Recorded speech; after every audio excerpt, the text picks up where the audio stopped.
AP cabinet కీలక నిర్ణయాలకు ఆమోదం తెలిపింది. మార్కాపురం జిల్లా రాయవరం బస్సు ప్రమాద బాధితులకు సానుభూతి తెలిపిన కేబినెట్ మృతుల కుటుంబాలకు 5 లక్షల చొప్పున పరిహారం ఇవ్వాలని నిర్ణయించింది. గాయపడిన వారికి 2 లక్షల చొప్పున పరిహారం ఇవ్వాలని కేబినెట్ తీర్మానించింది. ఇక రాజధాని అమరావతికి చట్టబద్ధత కల్పించే అంశంపై మంత్రివర్గం తీర్మానం చేసింది. ఏపీ పునర్విభజన చట్టం 2014లోని సెక్షన్ 5ను సవరించాల్సిందిగా తీర్మానం చేసింది. కొత్త రాజధాని స్థానంలో అమరావతి పేరును చేర్చాలని ప్రభుత్వం నిర్ణయించింది.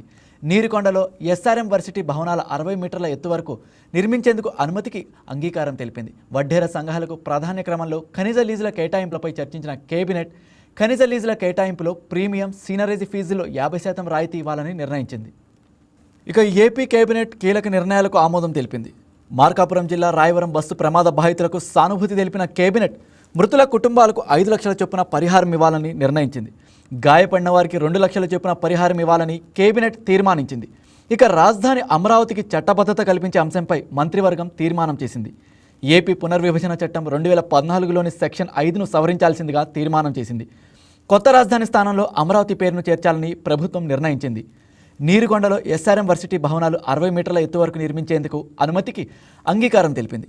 ఇక వడ్డేర సంఘాలకు ప్రాధాన్య క్రమంలో ఖనిజ లీజుల కేటాయింపులపై చర్చించిన కేబినెట్ ఖనిజ లీజుల కేటాయింపులో ప్రీమియం సీనరేజ్ ఫీజులో 50% రాయితీ ఇవ్వాలని నిర్ణయించింది. ఇక ఇదే అంశానికి సంబంధించి మరింత సమాచారం మా AP bureau chief Salam phone in ద్వారా అందిస్తారు.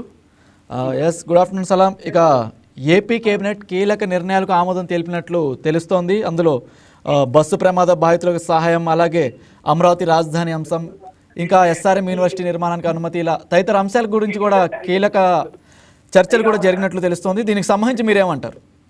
Good afternoon Raj Kumar. ఈరోజు ఉదయం ఏపీ కేబినెట్ సమావేశం జరిగింది. ఈ సమావేశానికి సీఎం అధ్యక్షత వహించారు. ఈ నేపథ్యంలో డిప్యూటీ సీఎం పవన్ కళ్యాణ్ సైతం ఈ సమావేశంలో పాల్గొన్నారు. అలాగే పలువురు మంత్రులు సైతం పాల్గొని పలు అంశాలపై అంటే పలు కీలక నిర్ణయాలు తీసుకున్నారు. అయితే మనము నిన్నటి నుండి వైకేటీవీలో స్పెషల్ డిబేట్స్ సైతం నిర్వహించడం జరిగింది. ఏదైతే అమరావతి రాజధానికి సంబంధించినటువంటి అంశంపై ఏదైతే అమరావతి రాజధాని ఏపీ పునర్విభజన చట్టం 2014లో ఉన్నటువంటి సెక్షన్ 5ను సవరించాల్సిందిగా మంత్రివర్గం సైతము తీర్మానం చేసింది. అంటే కొత్త రాజధాని స్థానంలో అమరావతి పేరును చేర్చాలని ప్రభుత్వం భావిస్తుంది. ఈ నేపథ్యంలోనే కేబినెట్ భేటీ సమావేశంలో ప్రధానంగా అమరావతి రాజధానిపై పూర్తిగా విస్తృత చర్చ సాగిందని చెప్పవచ్చు. ఇప్పటికే రేపు 28వ తేదీన కూడా ఏపీ ప్రత్యేక అసెంబ్లీ సమావేశం నిర్వహిస్తున్నటువంటి పరిస్థితి. ఈ నేపథ్యంలో ఏపీ రాజధాని అమరావతికి ఎలాంటి భవిష్యత్తులో కూడా ఎలాంటి అడ్డంకులు లేకుండా తీసుకోవాల్సినటువంటి పూర్తి చర్యలపై ఇప్పటికే ఏపీ కేబినెట్ భేటీలో తీవ్ర స్థాయిలో చర్చ సాగింది. రేపు 28వ తేదీన జరుగుతున్నటువంటి ఏపీ ప్రత్యేక అసెంబ్లీ సమావేశంలో దీనిపై చట్టం సైతం చేసేందుకు ప్రభుత్వం సిద్ధమైంది. ఈ నేపథ్యంలోనే ఏపీ కేబినెట్ సమావేశంలో కూడా దీనిపై విస్తృత చర్చ సాగినటువంటి పరిస్థితి. అయితే ఇది ఇలా ఉంటే మరొక కీలక నిర్ణయాన్ని తీసుకుందని చెప్పవచ్చు.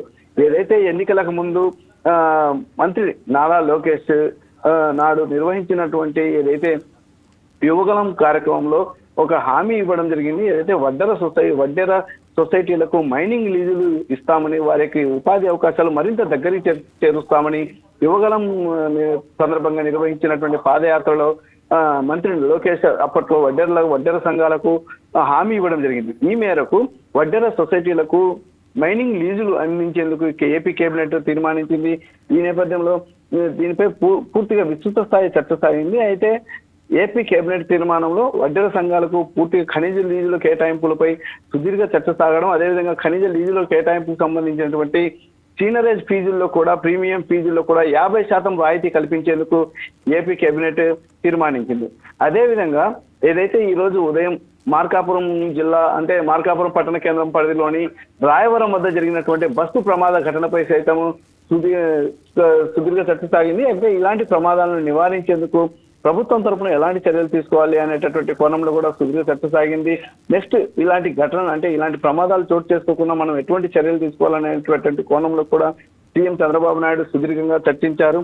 అదే అనంతరం ఏదైతే మార్కాపురం ప్రమాదంలో మృతి చెందినటువంటి ఎవరైతే 13 మంది మృతులు ఉన్నారో వారి మృతి పట్ల సంతాపం వ్యక్తం చేస్తూ ఏపీ కేబినెట్ వారి మృతి పట్ల ఏపీ కేబినెట్ సంతాపం వ్యక్తం చేసింది. అదేవిధంగా మృతుల కుటుంబాలకు అండగా ఉండేందుకు, అదేవిధంగా ఏదైతే తీవ్ర గాయాల పాలై ఉన్నటువంటి తీవ్ర గాయాల పాలై ప్రస్తుతం వైద్యశాలలో చికిత్స పొందుతున్నటువంటి క్షతగాత్రులకు మాత్రం ఖచ్చితంగా అంటే వైద్య సేవలు మెరుగైన వైద్య సేవలు అందించేలా చూడాలని చెప్పేసి ఇప్పటికే సీఎం చంద్రబాబు ఆదేశాలు జారీ చేశారు.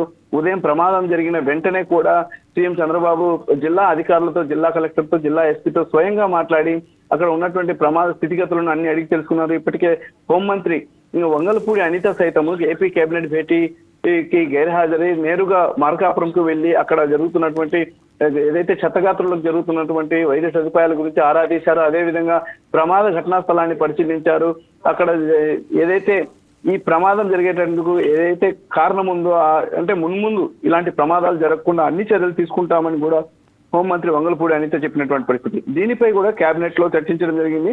అదేవిధంగా రాష్ట్రంలో 96 జూనియర్, సీనియర్ సివిల్ జడ్జీల కోర్టుల ఏర్పాటుకు సైతం కేబినెట్ ఆమోదం లభించింది. కుప్పం బాలికల పాఠశాలలో పీఈటీ, నర్సు, రికార్డు అసిస్టెంట్ పోస్టుల మంజూరు కోసం ఆమోదం తెలిపింది. అదేవిధంగా 2025-26కు సంబంధించి ఆర్థిక సంవత్సరానికి సంబంధించి ఆస్తి పన్ను బకాయిలపై వడ్డీ మాఫీ అంటే ఏదైతే ఆస్తి పన్ను చెల్లించాల్సినటువంటి ప్రజలు అంటే ఏదైతే వడ్డీకి సహా చెల్లించాల్సి వస్తుంది. అయితే ఈ నేపథ్యంలో ఏపీ కేబినెట్ కీలక నిర్ణయం తీసుకుంది. ఎవరైతే ఆస్తి పన్ను బకాయిలు చెల్లించడానికి సిద్ధంగా ఉన్నారో అటువంటి వారికి వడ్డీ మాఫీ చేస్తున్నట్లు ప్రకటించడం విశేషంగా చెప్పుకోవచ్చు.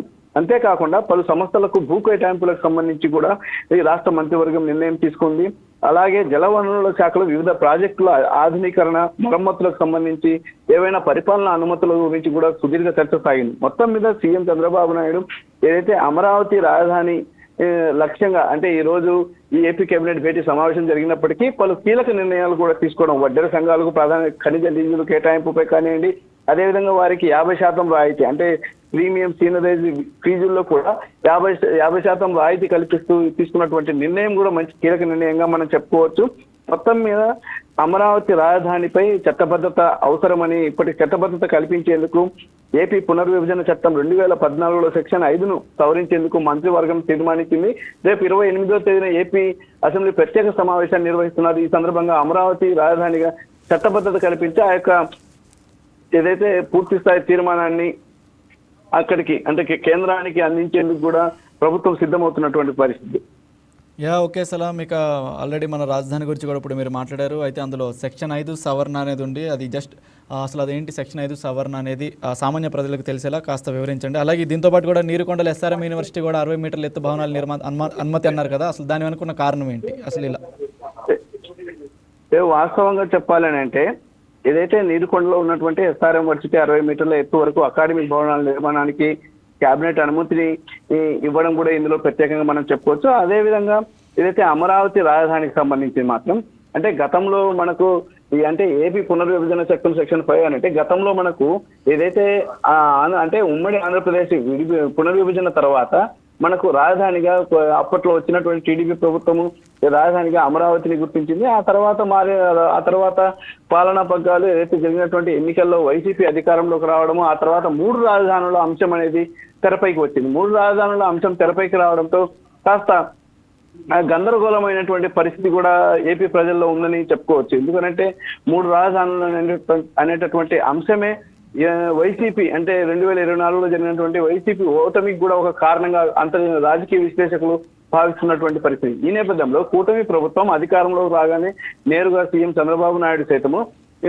ఏపీ రాజధానిగా అమరావతిని గుర్తిస్తున్నట్లు ఇప్పటికే కూటమి ప్రభుత్వం అధికారంలోకి వచ్చిన వెంటనే చెప్పడం జరిగింది.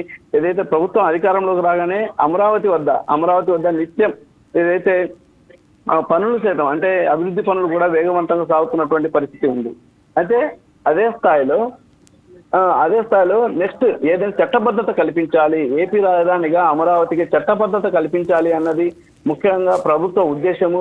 ఈ నేపథ్యంలోనే కేంద్రం కూడా ఇచ్చినటువంటి సలహా మేరకు ఏపీ కేబినెట్ లో అమరావతి రాజధాని గురించి తీర్మానం చేయడం, అదేవిధంగా రేపు 28వ తేదీన జరుగుతున్నటువంటి ఏపీ ప్రత్యేక అసెంబ్లీ సమావేశంలో సైతం దీనికి చట్టం చేసి దీన్ని ప్రభుత్వ కేంద్రానికి నివేదించడం వెనుక ప్రధాన ఉద్దేశం ఏమిటంటే భవిష్యత్తులో కూడా ఏపీ రాజధానిగా అమరావతికి చట్టబద్ధత కల్పించాలి, దీన్ని మళ్ళీ మార్పులు కలగకుండా ఉండాలనేటటువంటి ప్రధాన ఉద్దేశంతోనే ఏపీ ప్రభుత్వం ముందడుగు వేస్తుంది. దీనికి కేంద్రం కూడా అన్ని రకాల సహాయ సహకారాలు అందిస్తున్నటువంటి పరిస్థితి. ఎందుకంటే ఈ కొత్త రాజధాని అనేటటువంటి స్థానంలో అమరావతి పేరును చేర్చాలని కూడా ఏపీ ప్రభుత్వం ఏపీ కేబినెట్ భేటీలో కీలక నిర్ణయం తీసుకున్నారు. మొత్తం మీద రాజధాని అమరావతికి చట్టబద్ధత కల్పించేందుకు మాత్రం ప్రభుత్వం కీలక నిర్ణయం తీసుకుందని చెప్పవచ్చు.